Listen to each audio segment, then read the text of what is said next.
चौकीदार कैसे कैला चौकीदारी, माड़ीपुर में कांड हो गइल बा इतना भारी, लागता तो सूत गइला गोड़ावा पसारी। काये चौकीदार कैसे कैला चौकीदारी।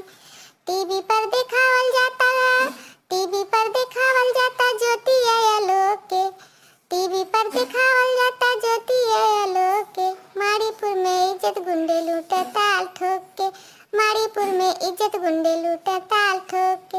मुंह दिखाई करा पाकिस्तान वाली हर जाई के, नंगा घुमावल गोइल फौजी वाली भाभी के, नंगा घुमावल गोइल फौजी वाली भाभी के। इज्जत उनके लूटा, इज्जत उनके लूटे गुंडे देखा बारी बारी, इज्जत उनके लूटे गुंडे देखा बारी बारी। जाइए पत्रकार तू हर थू है पत्रकारी, जाइए पत्रकार तू हर थू है पत्रकारी, लागता तो सूत गइला गो।